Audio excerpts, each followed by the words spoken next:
Welcome to MedmatchMD Spotlight, where I highlight amazing Caribbean medical schools, alumni, and students.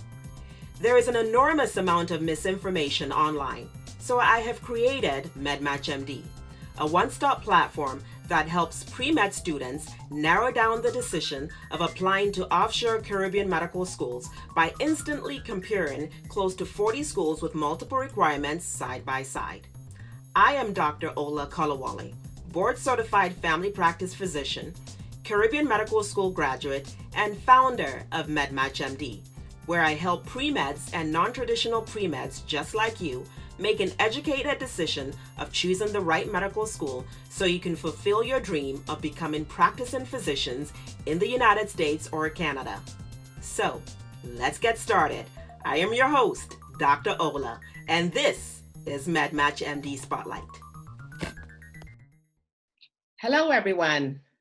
This is Dr. Ola Kolawole, founder of MedmatchMD. Today, I have with me Dr. Edwin Mendez Velasquez. Dr. Mendez is a graduate of UMHS, that is University of Medicine and Health Sciences in the beautiful Caribbean island of St. Kitts. Dr. Velasquez also is an emergency medicine resident currently, who just started this July of 2020. Dr. Velasquez, thank you so much for taking the time to come and chat with me about your experiences. Your story will definitely inspire so many pre-meds and non-traditional pre-meds out there. So without much further ado, Dr. Edwin Mendez Velasquez. Hi, everybody. How are you? Thank you so much for coming on. So, Hi. I have a few questions for you today, and we'll start off with just telling us a little bit about yourself. Well, I am from Puerto Rico, like the doctor here says. I am from the west side of Puerto Rico. I have 30 years. I'm 30 years old right now. This July, I start like my dream to becoming an ER physician. That's what I wanted for all my life. And since I start my medicine career, I studied in UMHS in 2000. I started in 2015, Okay. and I was graduated on 2019. I did a complete year of research here in Puerto Rico, and after that, I applied to the residency programs. Okay. Okay. Awesome. Awesome. So, what made you decide on attending a Caribbean medical school and specifically UMHS? So at the beginning of my research for all the medicine school, I was looking for a school that prepared me the most for my step one. So for me, it was very important to have a high high step one score, because I know how important it is for the residency programs to choose the better scores that they have. So I like the way that UMHS work with the step one. They teach us everything related to the step one, and also the thing that we take blocks on Monday, for example. On Monday, I remember that on Monday you take if you have 5 classes, Yes. you will take 5 exams. So that prepares you for the step one, that you remember that the step one is seven blocks on a road.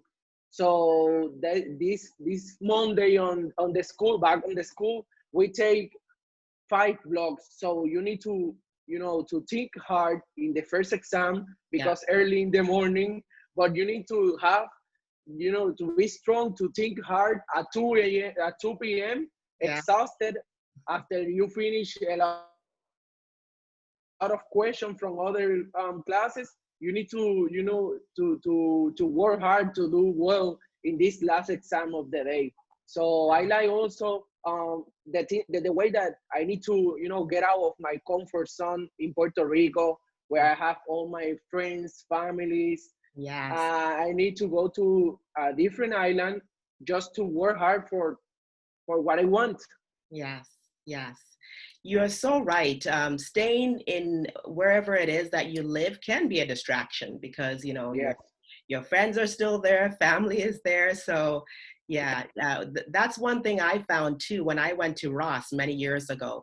You know, just being Mm-hmm. on the island, for me, it allowed me to focus a lot because that's the only reason I was there. I went there to study medicine, and you know, I Exactly. definitely relate with you. I relate with you. So my next question, Mm-hmm. yeah, my next question would be, so with UMHS, you know, you mentioned that it allowed you to prepare well for step one. For any students out there that are interested in UMHS, from the sounds of it, you know, it sounds like a pretty good school in helping you prepare, in Mm-hmm. helping you become a doctor, because obviously you graduated from the school and you're a practicing physician, Yes. correct? Okay. Yes. Okay. So my next question would be, can you walk me through your journey of becoming an ER, you know, resident? What made you choose emergency medicine in the first place? And then just work me through your journey of actually matching into residency. And the reason, you know, I asked this question is, you know, there's a general misconception out there that if you attend a Caribbean medical school, you will not match. That's one. And then the other misconception is you will not even if you do match, you won't match into, you know, a competitive residency. But obviously, you've proven people wrong in terms of both assumptions. Yeah. So I'd like you to walk me through the process, or your process, and your journey, rather.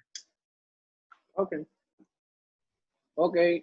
So yes, I have that question a lot from some people that want to start to study medicine right now. Mm-hmm. So the thing, I always think that we as IMGs, because we are IMGs, you know, or Caribbean school. So I think that we work harder than everybody. Yeah. Sometimes maybe we think, okay, I am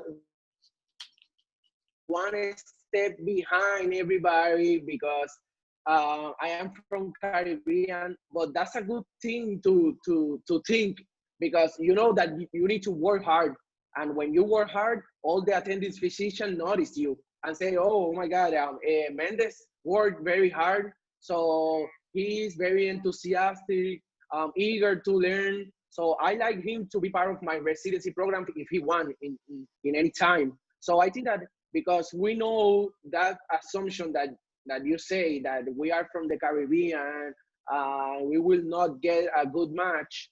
So I think that for that reason, we work harder than everybody.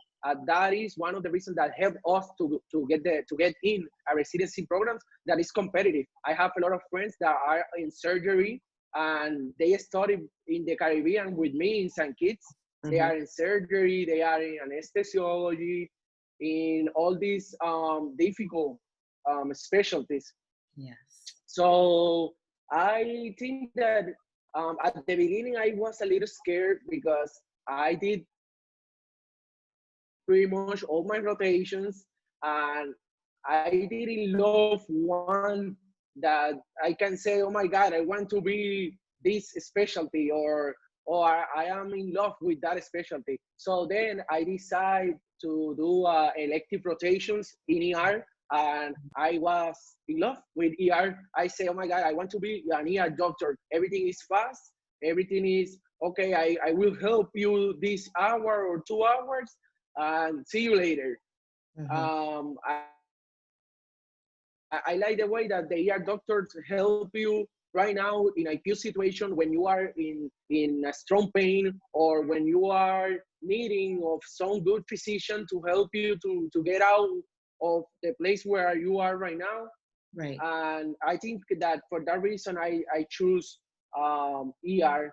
Also, I don't know if you remember, doctor, but about Hurricane Maria here in Puerto Rico. Yes. I was doing I was doing rotations at that moment, and I was like impressed about how many people can help ER physician if Yeah. you are working in the ER of some hospital,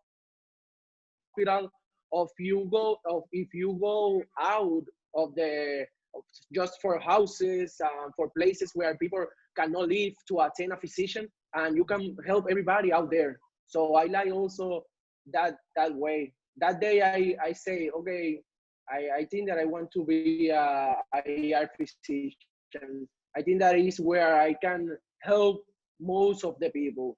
Yes. Yes. I choose UMHS, and after I finished, like I say, I did 1 year research, Mm-hmm. and like you say, um,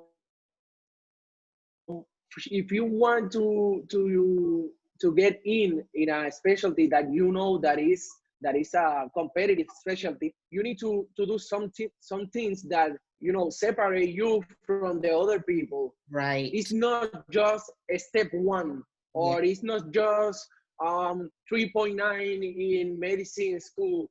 Yeah. So you need to get involved in these different associations, that like I think that I answered an email yesterday talking about this. You need to get involved. If there is associations for ER doctors, you need to pay that monthly amount, and get in and get related with everything. When you go Yeah. to your physician, to your attending physician, you can talk about the things that the association post, or the different conference that you attend. Mm-hmm. So I think that this is like if you pay a phone or something like that monthly, but you can pay some different conference associations, and just get involved in the specialty that you want. So that help you a lot to to be more related with that type of specialty, and then you can talk about everything in the day of your interview, and they will know that since the beginning you were interested in that medicine career, not because you failed in other residency, in other interview or something like that. You want to get in them, in the one that they have right now. Sure. Sure.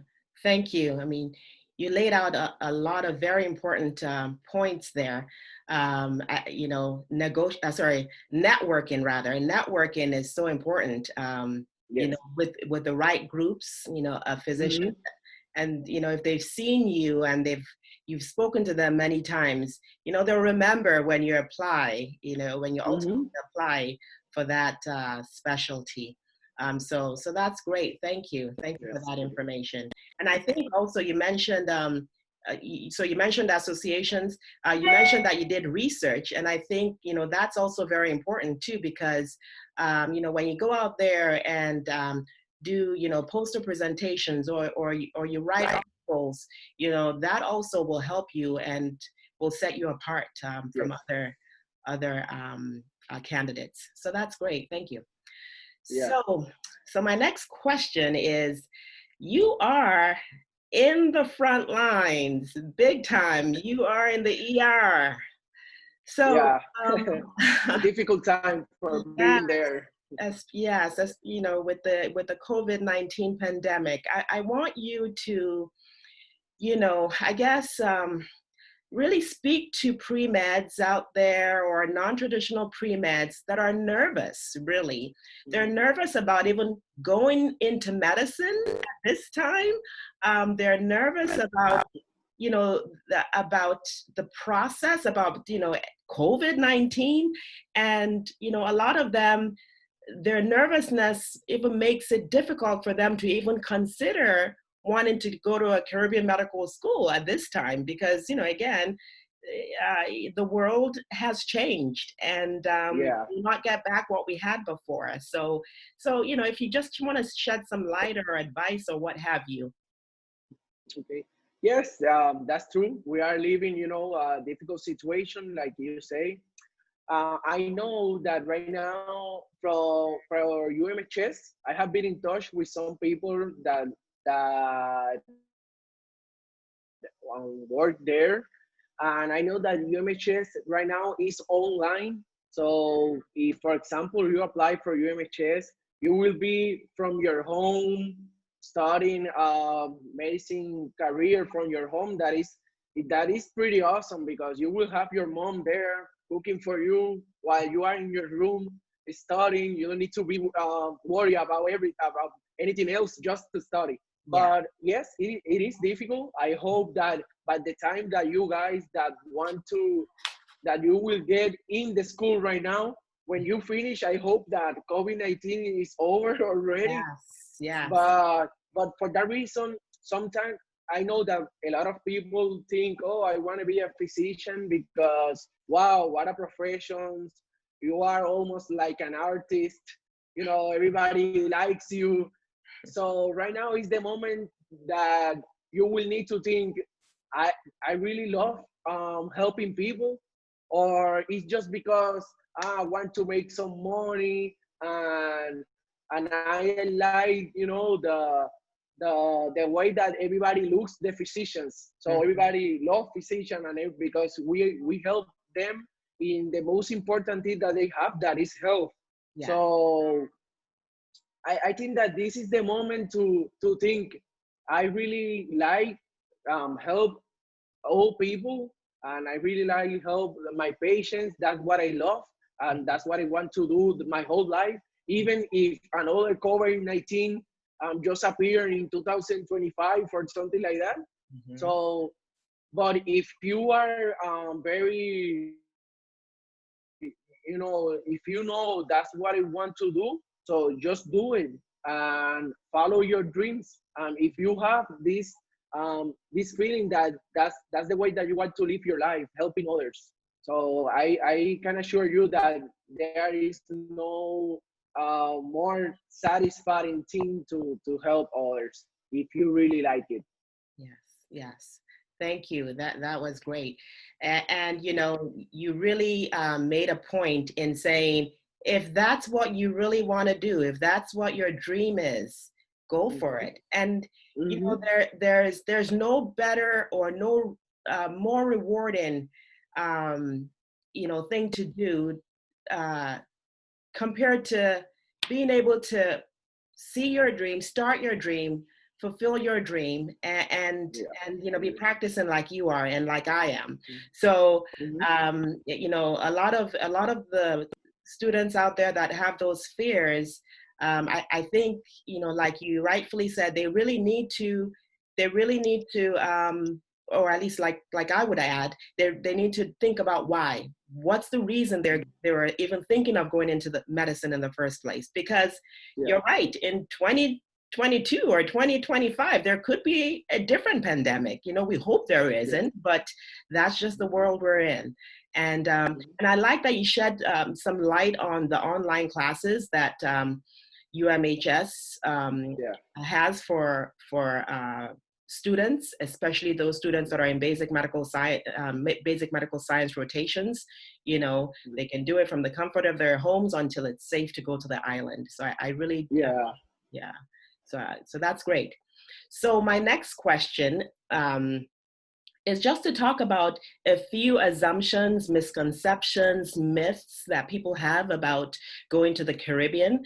A lot of people feel, well, Caribbean schools are they're all about taking your money, and you don't end up graduating, or you don't get the support you need while you go to a Caribbean medical school. Some people are concerned about large class sizes and the fact that you don't get that one-on-one or direct instruction from faculty members. So if you don't mind just addressing some of these myths, and just let us know, based on your experience, how how would you advise a pre-med student that has these misconceptions?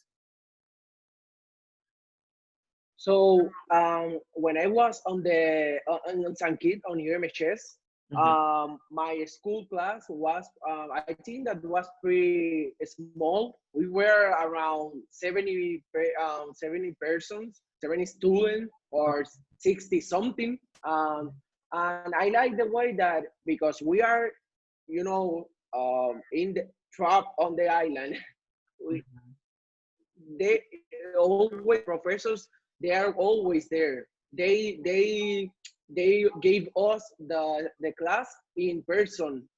They don't give us the class in online, Right. or I know that some schools you need to go to the classroom, but the professor will be in the States Mhm. doing another thing. No, for UMHS all the professors are always there. It's not virtual. So, and if you have, I have some experience that maybe that there is always one class that is more difficult for you than the others. This will always happens. So I remember that I have um, difficult with some stuff and some classes from immunology, and I went to the immunology doctor office and was like my undergraduate. The doctor was there for me, just answer me all the questions that I have in a small sketchy paper. Oh, Yeah. doctor, I don't know what happened with this. And the doctor, okay, Edwin, sit down. Let me explain you what happened with this, and for that, for what reason the immune system gets there and how. And that for me was pretty amazing because you will not have that opportunity in other schools. Uh, Mm-hmm. sometimes professors are pretty far from the school, and you need to email them. They will respond you in 2 weeks, Mm-hmm. talking about something that you already know because you will continue looking for the answer. So Exactly. you already know, and they will give you the answer at that moment. So in UMHS, it's not like that because you can walk down the stairs to the doctor's office and ask whatever you need or whatever you want. And like you say, I am proof that we can graduate from the school, that we can match when you go out from that school. I think that I do not remember pretty well, but I think that 94% of the people from UMHS pass the step one for the first try. Oh, Yeah, that is a lot. yes. and and our average is 220 something, Okay. the average of the step one. Okay. So they prepare us for that. So sometimes you cannot just think about, oh, I will need to pay a lot of money because all the school in the States and Puerto Rico, they are expensive. If Mm. you want to be a physician, all the school are expensive. But the thing is that you need to start being a medicine physician, and you need to finish. It's Yeah. your problem. It's not the school problem. So the school will help you, but Exactly. you need to know that you are putting a lot of time and a lot of money. So it's your responsibility to start, but it's your responsibility to finish the school, Ex- and to get a specialty. Yes. Exactly. That is awesome. That is awesome. The onus is on you, on the individual Yeah, that attends the yeah. school to make sure they seek help when they need help. I mean, if you Hmm. need help and you don't ask for help, nobody would know and nobody can give you the help. And Yeah. you know, Caribbean schools have a more holistic approach in accepting students. So they tend to accept, they do accept students, um, that yes, may have struggled or may have not gotten into US schools. But at the end of the day, we are all on the same, playing field as as other U.S. schools, because we take the same exams. We take the USMLE step 1, 2, 3, Yeah. As well as, the U.S. students, and we have to all match into residency. We have to go through the same process, So I mean, I think it's Yes. important, that students know that the fact that you get in is not all. You have to start and then continue and finish. That's the purpose, Yeah. and that's the goal. And I'm glad to hear that UMHS provides all the support you need. That one-on-one instruction is so important, and a student feeling like they can approach a faculty member anytime if they have any questions. So I think that's great. That's Mm-hmm. awesome. That's good. Yeah. So you've been so informative today. I'm so grateful to have had you come and just share your story and your experiences. It definitely will inspire a lot of students. I would like you to give one final word, whatever that is, to that pre-med student or that non-traditional pre-med that's watching this video and thinking, I really want to do this. I just, I want to do this. I think I'm excited about what the doctor has said. What final words would you have for this individual? I just want to say that when I was at the beginning of my career, I was thinking, oh my God, maybe I can be a doctor. That will be amazing. But the thing is that you will not know what is to becoming a doctor until you finish.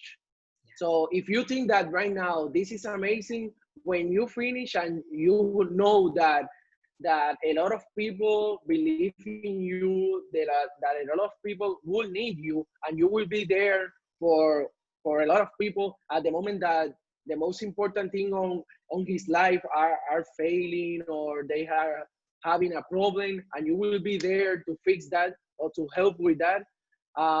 That's amazing. That feeling that you can help others, that is amazing. Yeah. And if you have that dream, just work hard, and you will feel at the end of your career, you will feel accomplished. You will feel accomplished. Yes. That is awesome. That is amazing. Making a difference in the lives of people, of Yeah. individuals. Um, Thank you so much, Dr. Edwin Mendez Velasquez, for taking the time to talk to me today, chat with me about your experiences. This video will definitely inspire so many pre-meds and non-traditional pre-meds out there, and those that are just even thinking about medicine. Mm-hmm. So I really, really thank you for your time. And I wish you all the best as you, Thank continue you. to work tirelessly in the front lines, taking care of patients. You stay safe too, and Right. stay well as well. Thank you once. Thank you. You too. Yes, Have been a pleasure. thank you. Thank you for visiting MedmatchMD Spotlight and listening to this very inspiring video. For more information about Caribbean Medical Schools, go to www.medmatchmd.com. Sign up and search, compare, and make a decision on the school that is right for you. Once again, thanks for your time. It's been a pleasure. Until next time, take care, stay safe, and stay well.